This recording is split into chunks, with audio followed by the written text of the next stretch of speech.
Un fidèle berger. Un berger, c'est par excellence quelqu'un qui conduit un troupeau. Et c'est aussi quelqu'un qui est là pour veiller au bien de tout le troupeau, de s'occuper de tout à chacun.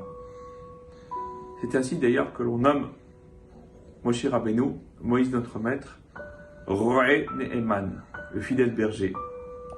Celui qui va toute sa vie durant être certes l'interface entre Hachem et Israël, mais au-delà, celui qui va toujours être là pour plaider les causes les plus désespérées qui puissent être. Et toute l'histoire de Moshe avec Israël, c'est cela. Nonobstant le fait qu'il va toujours être décrié, il va rester toujours fidèle à son poste. Et même dans les causes qui paraîtront les plus indéfendables, il sera là comme l'avocat indéfectible, fidèle et permanent du Ham Israël, du peuple juif.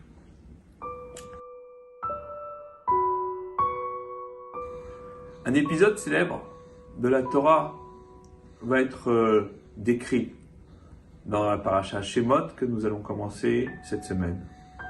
C'est celui du Séné, du buisson ardent. Et le Netziv de Volojine, Rabbi Naftali Tzvi Yehuda Berlin, commentant ce passage, nous dit qu'en réalité, Moïse est allé dans le désert pour une quête de l'infini, une quête qui devait l'amener à la rencontre avec le divin, l'introspection totale, de savoir que suis-je, que fais-je, quel est mon but dans l'existence. Car finalement, dans cette période dévastée que nous vivons, quoi de pire que de ne pas avoir de but? L'homme a besoin d'avoir un but pour exister. Et s'il n'a pas de but, il désespère. Et on sait que la désespérance, eh bien, est la mère de toutes les folies. Le début de la fin. Et Israël a une vocation, c'est être vecteur d'espérance. Pour soi-même d'abord et pour l'humanité ensuite. Eh bien, cette espérance, nous devons la porter. C'est vrai, on confine à tour de bras de partout. C'est vrai qu'Israël va confiner de nouveau de manière très sévère pour 15 jours à partir de demain ou d'après-demain. C'est vrai qu'en Grande-Bretagne, on est à 60 000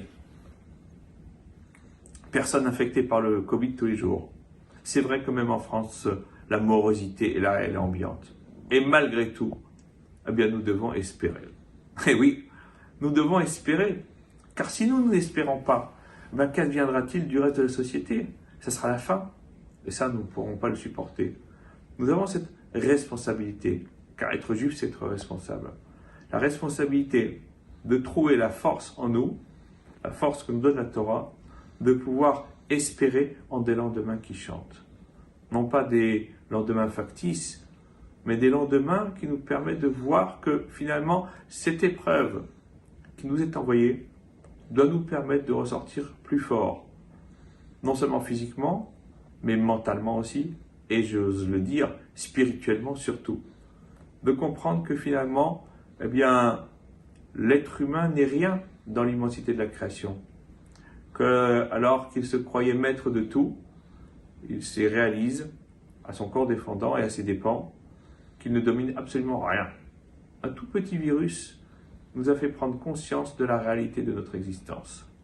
D'ailleurs, c'est cela le sens du cri de Moshe Rabbeinu.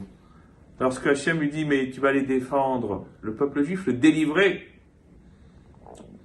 de l'asservissement de l'Égypte », la réponse de Moïse est la suivante.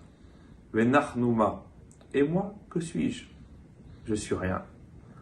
C'est d'ailleurs à ce sujet que Rabbi Chaim de Volojine, dans son effet Chachaim, l'élève de prédilection du Gaon de Vilna, dit « Voilà la différence entre Moïse et Abraham. » Abraham dit « Va'anochi afar va'efer » et moi je suis cendre et poussière.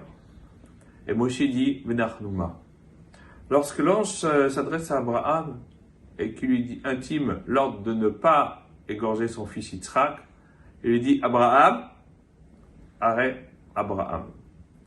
Lorsque l'ange s'adresse à Moïse, il lui dit « Moshe, Moshe » Moïse, Moïse, sans interruption. Parce que Abraham dit « Je suis cendre et poussière ».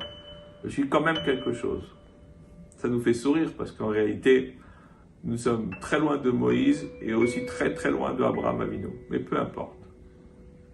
Et Moshe lui a dit, Venachnouma, et moi que suis-je? Je ne suis même pas cendre et poussière. C'est pour cela qu'il va mériter l'appellation, le titre, en combien mérité, d'homme le plus humble qui existait sur la terre. Et l'humilité, ce n'est pas de méconnaître sa valeur. Non, il sait qu'il est un grand maître, un grand prophète. Mais il sait aussi que tout prophète qu'il soit, tout ce qu'il a, tout ce qu'il est, il ne tient que de la grandeur du Tout-Puissant. Et donc, c'est la raison pour laquelle Moshe dit, Benachnouma, eh bien, nous devons nous aussi, comme Moïse au buisson ardent, dire, et nous, que sommes-nous finalement? Rien, absolument rien. Et peut-être que grâce à cela, par cette prise de conscience collective, et par notre volonté sincère de remettre les pendules à l'heure, dans tous les sens du terme,